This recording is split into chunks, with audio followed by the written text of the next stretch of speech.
One day I thought, what if there was a story where the characters, SpongeBob and Patrick, go on a journey and they end up on the surface, which would be not only technically more ambitious, but also just conceptually, you know, that it would kind of bring them into this other reality. That was really the thing that led me to be interested in trying to do a feature with the characters. It's a road movie. It's a great road movie adventure, and it's just nuts. I am continually dazzled and delighted with what these guys are coming up with. SpongeBob came from my interest in the ocean. I was interested in scuba diving early on and surfing and really basically loved the ocean.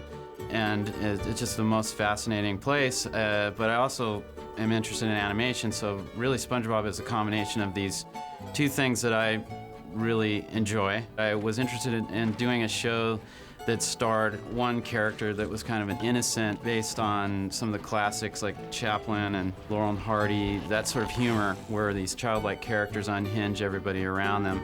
In your face!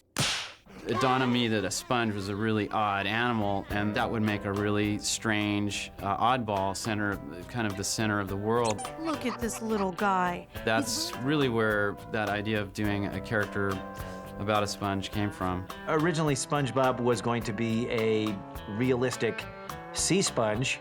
He looked like a loofah mixed with a rock, mixed with a potato. Not really telegenic or pleasing to the eyes. And I was still looking for that kind of squeaky, clean nerd, and I drew a square sponge, like a sink sponge, which isn't a real sponge. Those are actually fake. You know, they're cellulose. But it looked so funny, and it seemed to fit the personality I was looking for. And that's really when things started to take off. I had this square, sponge-shaped oddball that was going to embody innocence in this show. SpongeBob is an adult character that acts like a child, and he has a child's perspective, and he's well-meaning, but this often causes him trouble. I would say the show is really about not losing that, not losing your childlike sense in life, you know, that it can be helpful in solving problems. It also can cause trouble, and it does for him. We're just kids.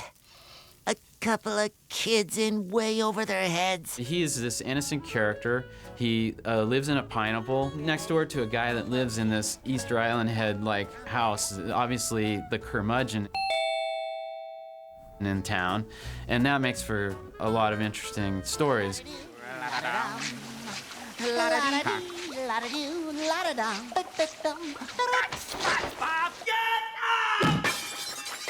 I am Roger Bumpus, and I play Squidward J. Tentacles. He's more of an adult, tries to be at least.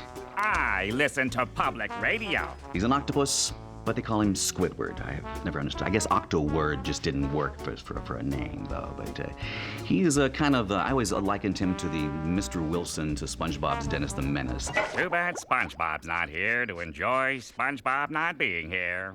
To me, there's something just so funny about that Jack Benny, loyal to nobody character that Roger Bumpus does such a great job of playing in Squidward. Mr. Krabs! Oh no, this is terrible! Who's gonna sign my paycheck? Squidward has a bicycle, and I personally ride a certain type of bicycle, a recumbent bicycle, and they gave Squidward my recumbent bicycle in this. My little inside joke in the whole thing. No one's gonna know it but me. SpongeBob lives in a pineapple.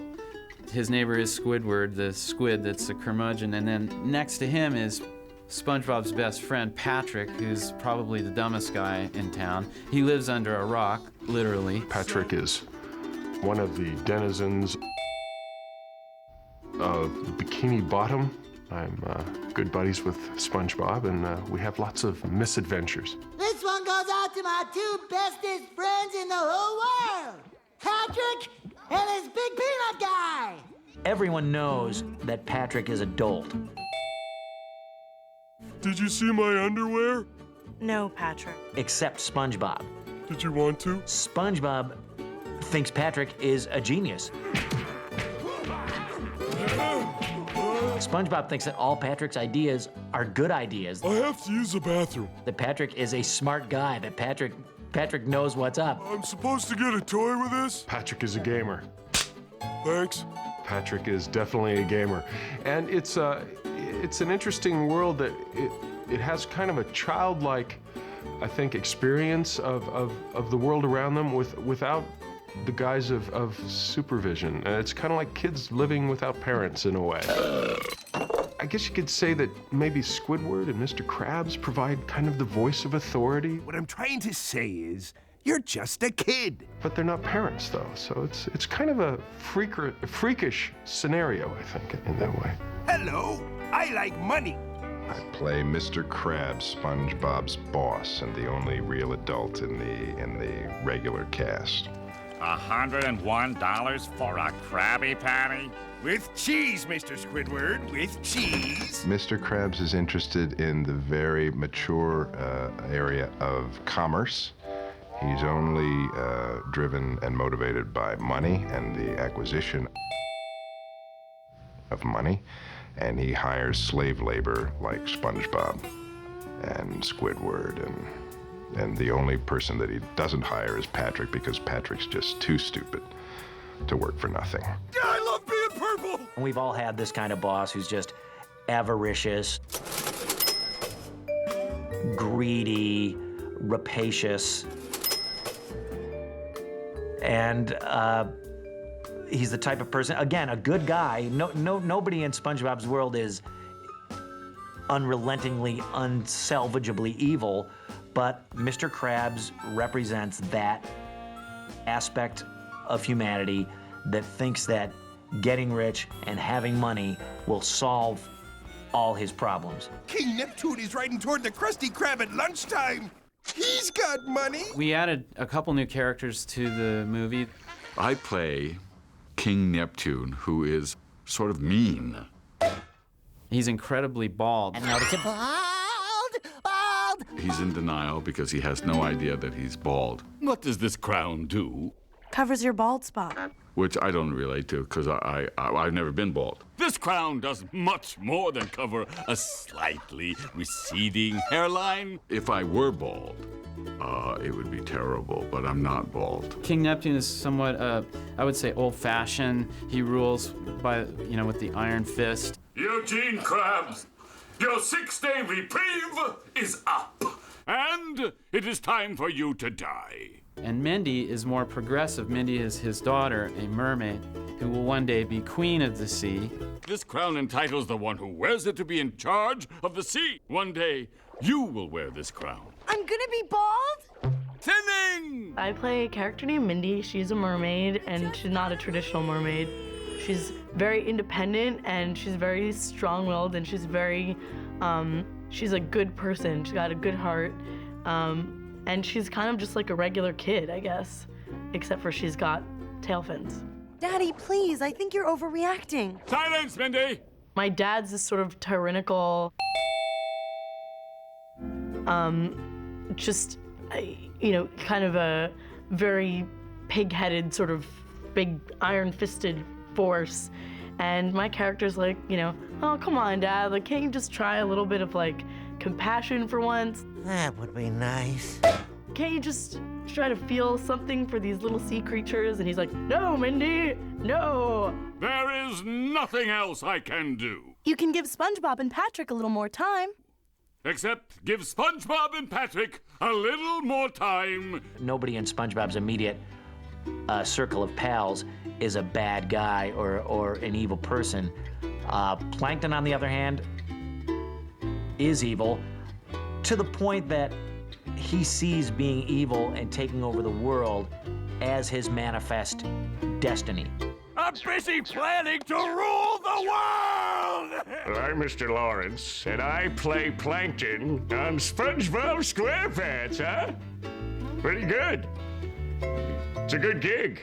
The helmets can't handle this level of rock and roll! Plankton is about this big, little cyclops. And yeah, he's got a little bit of a Napoleon complex, I'd say. This monument celebrating my glory isn't gonna build itself. It's almost like he can't help it. He has this ingrown need to just take over the world and rule everything. He knows what's best for everybody. He's smarter than everybody. I guess in some ways he's like Squidward with a little more motivation.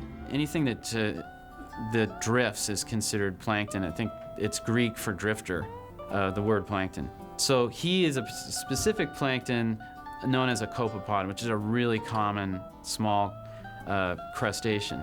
And he's even designed to be similar. He has 2 antennae and 1 eyeball, which certain varieties have 1 eye. They're just like they are a cyclops. Nothing can stop me now. He runs a business, also like Mr. Krabs, a fast food business called the Chum Bucket. I've never even had 1 customer. But his food is awful, and so no one will go there. I love the character because he really is smart and he really does know his stuff, but unfortunately he's so, caught up in what he wants, that he wants to destroy things, and he's really just mad that he can't, his fast food place won't go. If only I could have managed to steal the secret to crab success. The formula for the Krabby Patty. Oh. Then people would line up to eat at my restaurant. He wants to steal the secret formula to the Krabby Patty, or for the Krabby Patty, and which is a ridiculous thing to even care about anyway. Well, I'd like to hang around, but I've got Krabby Patties to make. I'll be with my daughter and her friends, and they'll say, "Is it true that you're in the Spongebob movie?" And I go, "Yeah, I have a voice of one of the people in the Spongebob movie. I do one of the characters." And they say, "Who do you play? Who do you play?" Name's Dennis. I've been hired to exterminate you.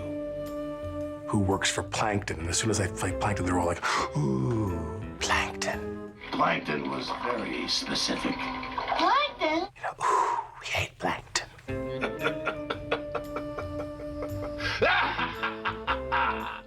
And I've learned now to really push that button with them. So when the next day there'll be a different round of people, my kids' friends, and they'll say, "So are you in the SpongeBob movie?"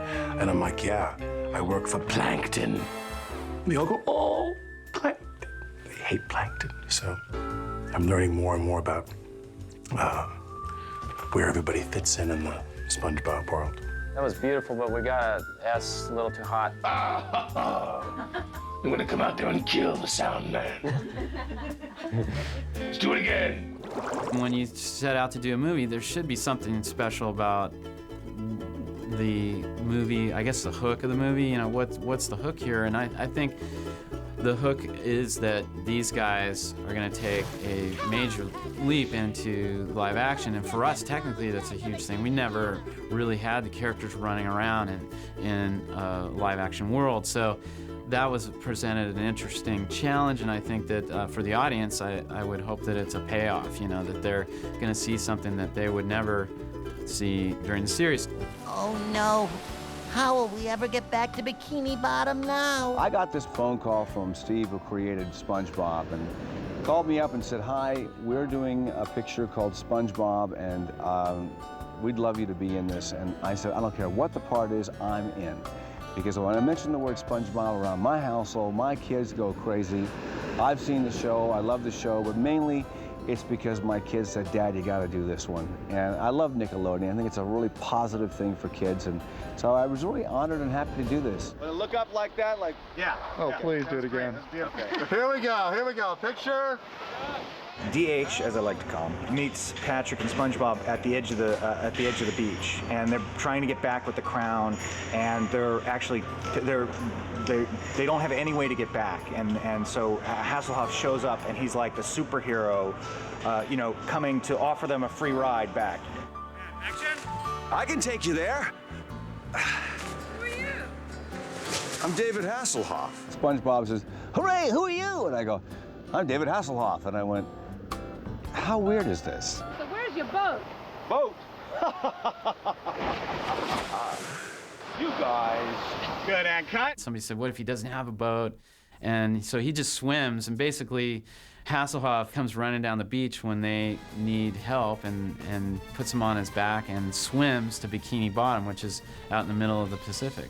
Hooray for Hasselhoff! Hasselhoff. This is our enormous 13-foot Hasselhoff body. Oh! The double size. 700-pound David Hasselhoff replica with hair from a yak. This is from a yak. And we built a double-sized version because of all the action that takes place on Hasselhoff's back. Go, Hasselhoff. And we didn't want to ask Hasselhoff to lay in this position for 2 weeks straight while we filmed macro photography on his back. Once Hasselhoff is bringing SpongeBob and Patrick back to Bikini Bottom, and he's cruising along like a speedboat. They're actually riding on his back, and Dennis shows up, and there's a whole fight sequence on the back, goes all up and down the legs, like as if it's a fight on top of a train from an action movie, and like SpongeBob's in danger of falling off into the water, and so there's all these great shots looking down the legs, and all these amazing shots that we couldn't have gotten with an actor. So we had to build this giant version of him. Take it easy back there, fellas. He totally understood that it was campy and that he really got it. And after the shoot, I realized no one else could have done this. I mean, the guy was in shape. He has a stunt double that they worked together with, but he does a lot of his own stunts, and he went the whole 9 yards. I mean, he really worked hard for us and did a performance greater than I imagined. And all the while, I know he was excited to do it for us. He was really helping us out, and great job. He did a great job. You done good, Hasselhoff. You done good. On this trek, SpongeBob learns a lot about himself. So there's actually his personal growth in the story is that he learns to believe in himself. I've been through a lot in the past 6 days, 5 minutes, 27.5 seconds. And if I've learned anything during that time, it's that you are who you are. This movie is very much a journey that SpongeBob and Patrick take to prove that even though they're perceived as being children and, sort of goofball children at that, that they are able to achieve great things despite their lack of experience and despite their lack of worldly knowledge. I did what everyone said a kid couldn't do. I made it to Shell City, and I beat the Cyclops, and I rolled the Hasselhoff, and I brought the crown back! I guess it is a little bit of a wish fulfillment fantasy that a child would have, is that everything is riding on the green kids just because they're the last people left. That's kind of a sidebar. The most important thing is that Mr. Krabs is in peril. It's a story about a crab, and he's been framed by his nemesis Plankton. That's the story. SpongeBob, me boy! I'm sorry I ever doubted you. That's a mistake I won't make again. Oh, Mr. Krabs, you old soft serve. Oh, I'm a goofy goober, yeah. You're a goofy goober, yeah. We're all goofy goobers, yeah. Goofy, goofy, goober, goober.